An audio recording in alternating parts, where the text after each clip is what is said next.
제가 뭐 어떤 이런 형태 구리바에다가 구리코를 가면 금속 배터리가 금속 배터리 개념을 말씀을 드렸죠.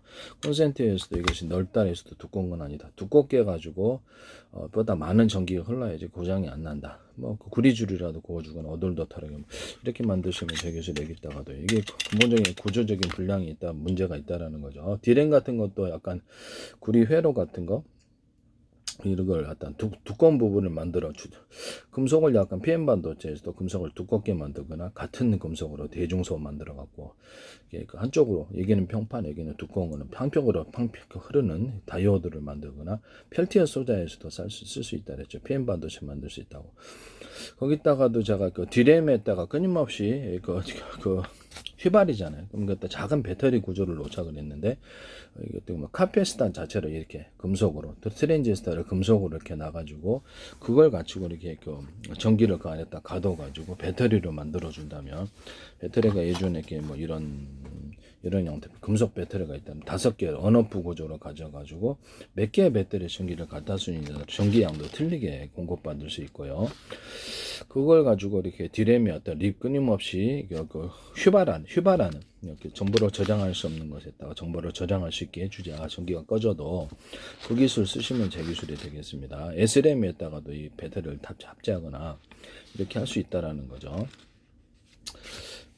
플래시 메모리나 그 HDD 같은 데도 플래시 메모리 자극을 탑재를 해가지고 급한 저장을 거기다 먼저 하고 그 다음에 순차적으로 플래시 메모리가 어떤 HDD나 또 다른 형태의 SSD에다가 저장하는 이런 기술을 말씀을 드렸는데요. 다른 저장 장치도 이 기술을 쓰시면 되겠습니다. 속도가 빠르니까요.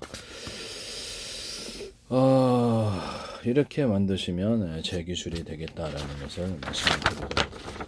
자, 이게 구리선이다 그러면 반도체에 쓸 수 있는 기술인데 이게 금속을 두텁게 함으로써 이게 카패시터 없는 구조를 만들 이게 자체가 카패시터가 된다는 거죠. 전기를 축적하여서 크기를 마음대로 정할 수 있고 언어프식으로 하면 이거 금속이라는 거 이런 금속 뭐 알루미늄도 다 되나 일단 반도체에서 구리를 쓰니까 언어프 구조를 가지면 트랜지스터 한쪽으로만 여기 전기를 이렇게 놔두면 이걸 가지고 전기를 넣었다 뺐다 하면서 이것을 진법수로서 전기 있느냐 없느냐로 확인하는 거니까 그렇게 전기를 저장하는 기술로 해서 가지고 이렇게 쓸 수 있다.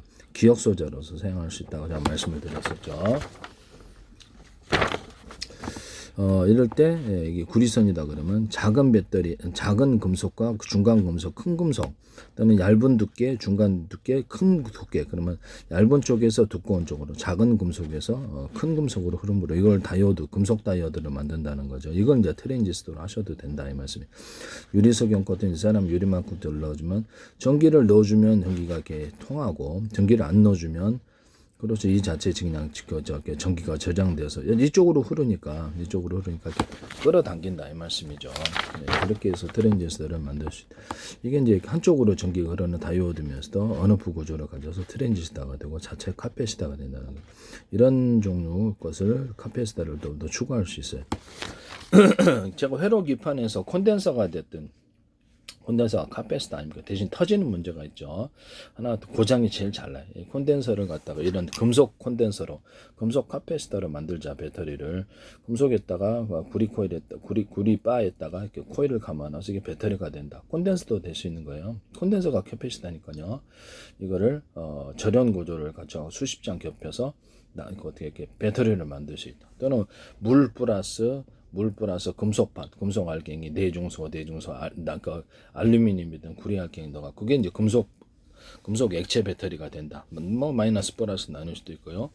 이런 형태 꼭지 이런 게 금속 음체가 꼭지를 자동차 연료전지가 납축전지가 이런 건전지가 꼭지를 여러 개 만들어 갖고 전선을 연결해서 언어프 구조를 가져준다. 그래서 방향을 이쪽에서는 이렇게 한 개고 이쪽에서는 2개 전기를 걸어줄 때 이쪽은 똑같은 굵기를 한 선을 전기선 안에 전기선을 한 선 걸리고 있던 2선 걸려주고 이렇게 하면 전기의 방향을 바꿀 수 있다 그랬죠. 전기를 많이 쓰는 좀 많이 흐르는 쪽으로 다이오드 현상이 일어나. 그래서 굳이 이렇게 원래는 이렇게 방향을 바꾸기 위해 전력 이렇게 해줘야 되는데 그렇게 할 필요 없이 꼭지가 두 개 달했을 때 전선을 각각 연결해서 이게 꼭지 한 개서만 쓰고 이게 두 개서 연결해서 전기를 갖다 쓰면 전류의 방향이 이쪽으로 흐르고 여기서 두 개를 갖다 쓰고 여기는 하나 업시켜 가지고 하나만 쓰면 이쪽으로 전기의 방향이 바뀐다고요. 이 기술에 갖고 정회전 역회전을 만드셔도 저기서 모터 같은 데 쓸 수 있겠죠. 이런 건전지에도 꼭지를 똑같이 해서 이 똑같은 크기를 하면 이게 꼭지가 카페시타가 된다는 게 제 이론이에요. 마이너스 플러스를 의심하고 있다고. 물에다 전기를 흘리면 물에다 전기를 흘리거나 구름에다가도 번개치면 전기가 흐르는데 그게 무슨 마이너스 플러스가 있겠냐고 내가 그 얘기를 했었죠. 그쵸? 물에다 감전되는데 마이너스 플러스 무슨 마이너스 플러스가 있냐고. 금속에다가도 전기 흘리면 그게 무슨 마이너스 플러스가 있냐고 제가 말씀을 드렸었죠. 그 기술 이제 쓰시면 제 기술이다. 부름에다가 전기가 그게 무슨 마이너스 플러스가 있냐고. 이 기술 쓰시면 제 기술이에요. 네. 이런 데다가도 할 수 있어요. 이렇게 하여튼 이 기술 쓰시면 제 기술입니다. 반도체도 이런 얘기가 금속으로 이렇게 PM 반도체가 됐든 트랜지스터 자체를 금속을 이렇게 금속을 만들 때 이게 나노 알갱이로 해갖고 어떤 크기는 좀 더 크게 할 수 있어요. 대중소 구리 알갱이를 만들어 가지고 규칙적이나 불규칙적으로 배열을 해서 판으로 만들어 놓거나 코일로 만들어 놓으세요. 그걸 가지고 이제 반도체 회로로 만들어 줄 수 있다 이 말씀이죠. 그걸 가지고 반도체 캐패시터나 트랜지스터 만들면 그 안에 나노 구조로 대중소 이렇게 돼 있으면 이게 전기가 왔다 갔다 한다는 거. 전기가 이제 상대적으로 가두어지는 현상이 일어나고 그걸 트랜지스터로 만들어주고 카페시터 만들면 전기를 걸어주면은 전기가 그 안에 연결이 되어서 흐르게 되고 그 전기를 걸어주지 않으면 그 안에 전기가 축적되어서 저장 소자로 삼을 수 있다. 그래서 이 진법수를 따라 전기가 있느냐 없느냐에 따라 진법수를 따라서 현재 D램에 있는 플로팅 게이트도 이 개념을 쓰시면 제 기술이 되겠습니다. 프레시 메모리 D램에 있는 것에다가 이런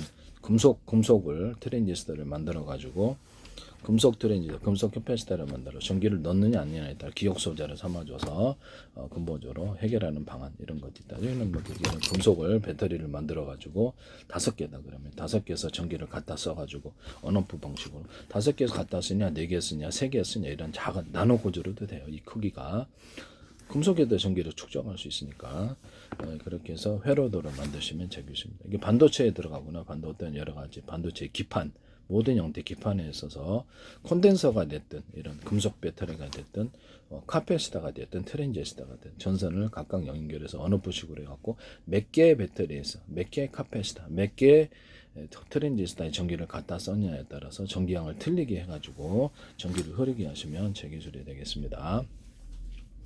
가령 제가 이제 이렇게 드램에 끊임없이 리프레시하던 약점을 극복하기 위해서 이거를 조금 금속을 두텁게 D램에 있는 금속을 이렇게 카패시터가 됐든 트랜지스터가 두껍게 다른 금속이면은 그것도 두텁게 해주는데 같은 금속으로 PM 반도체 대중소로 만들어 놓는다 그랬죠. 그러면 이제 훨씬 더 그 안에서 전기가 가두어지는 현상이 일어난다고 그렇게 하죠. 자동차 연료준위에서도 서로 다른 금속으로 만들어졌잖아요. 그러면 양극재 같은 그게 이제 이렇게 불나는 원인이 된다는 거죠. 서로 전기 전도도가 틀려서 쇼크, 그렇죠.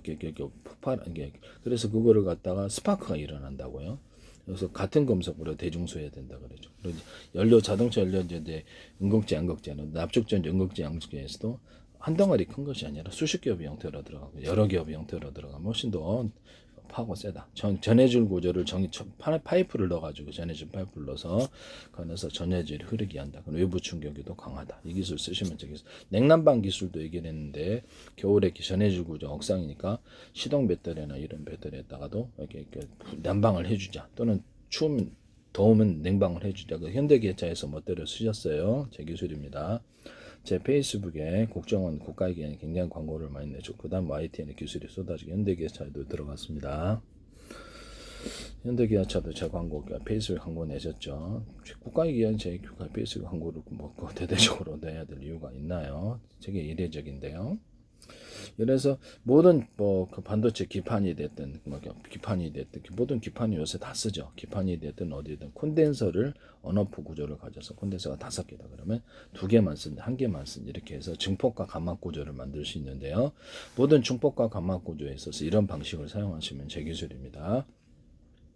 또는 이렇게 같은 콘덴서라도 전기선을 두껍게 하느냐 중간 정도 얇게 아주 얇게냐에 따라서 중폭과 강막 구조를 만들고 전기형을 갖다 쓸 수 있는데요. 그와 같이 하시면 제 기술이 되겠습니다. 이런 건전지다 그러면 건전지 꼭지를 이게 카펫에다가 된다. 똑같은 꼭지를 이게 되면 동일한 양의 전기가 흐를 거라고.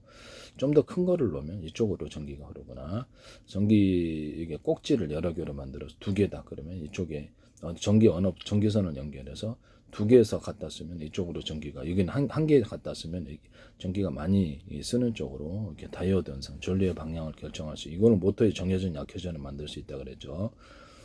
이것도 두 개면 이쪽은 한 개만 쓰고 이쪽은 두 개를 해서 전기를 쓰면 전기량 이쪽이 더 많이 쓰지 않으면 이쪽으로 전기의 방향이 바뀐다. 원래는 이게 이렇게 돌려야 되는 부분인데 이 기술 쓰시면 제 기술에 5개 만들어도 돼요. 전기선을 연결해서 각각 언어프 구조를 가져준다. 이런 전기 회로도를 만드시면 제 기술입니다. 기판 아니라 어디에서라도 이렇게 가지고 증압과 감폭, 감속을 만들어내거나 전기량을 틀리기 위해서 조명이다 그러면 15W, 30W, 60W를 만들어내거나 LED 등 같은 데도 뭐 이렇게 등이 램프가 40개다 그러면 언어프 구조로 40개 쓴 데도 20개 쓴 데 10개 쓴 데 그래서 빛의 밝기를 틀리게 들어간다는 뜻이죠. 배터리 같은 데서도 5개 배터리 갖다 쓰냐 2개에서 배터리 쓰냐 3개 배터리 1개 배터리 이렇게 해서 전기량이 많아지고 적게 하고 이걸 가지고 이제 속도의 강조 변속기 없애버리는 구조로 가져가고 한 번 더 연료를 적게 주면 적게 타고 많이 주면 많이 탄다. 뭐 석유 방식이든 가스 방식이든 전기 방식이든 연료의 적고 많음을 따라서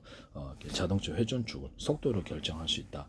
프로펠러에도 틀린 연료를 줘가지고 프로펠러를 이렇게 속도를 틀리게 만들어주고 방향을 조절하는 데 쓰거나 연소기관 같은 데도 제트 엔진 같은 게 연소기 6개 있다. 그러면 거기다 대중소로 틀리게 연소기관을 만들어서 이렇게 모든 만물은 서로 평균하고 올려갖고 합해진다는 열의 강한 융합 현상을 만들어가지고 폭발력을 크게 이렇게 추력을 크게 만들거나 연료를 적게 주고 많이 줌을 떠나서 속도를 감소하거나 6개짜리에다가는 언오프식으로 2개만 가동하는데 1개만 감당 6개 전체를 가동한 따라서 속도를 중폭하거나 감압하는 구조를 가진다는 거죠. 전기에서도 이 중폭과 감압 구조에서 이 기술을 따른다는 거죠.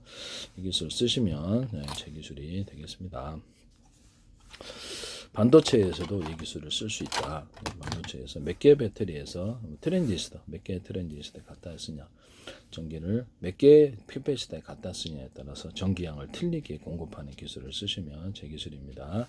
디램을 끊임없이 리페레시라는 약점을 극복하기 위해서 그 디램의 금속 구조를 약간 두텁게함으로 전하량을 많이 축적하시면 그 자체가 제 기술을 도둑질하시는 겁니다.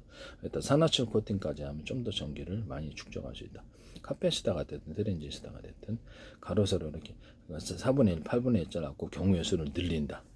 그 다음에 여기에다가 이렇게 전기량이 10이냐, 20이냐, 30이냐, 40, 50이냐에 따라서도 경우의 수를 늘릴 수 있다. 그러면 이 기술을 쓰시면 제 기술입니다. 삼성이든 어떤 SK든 마이크론, TSMC든 제 기술이 이제 이미 무단으로 여러 개 쓰이는데 나중에 반드시 제가 외국의 기술을 팔았을 때 문제가 된다는 것을 손배서 안 들어가겠습니까? 그래서 이런 부분들을 제가 말씀을 드립니다. 그다음에 지적재산권을 위반하는 이런 행위는 도둑질 행위에 해당한다는 것을 말씀. 왜 제 기술이 거기에 모둠으로 다 들어가 있나요? 제가 근데 그쪽에서 기밀을 아나? 기술을 밝히지 않았는데 내가 어떻게 그쪽 기술을 훤히 알죠? 이런 부분을 말씀을 드리고요. 일단 외국에 팔았을 때 나중에 다 문제 된다. 라는 것을 말씀을 드립니다.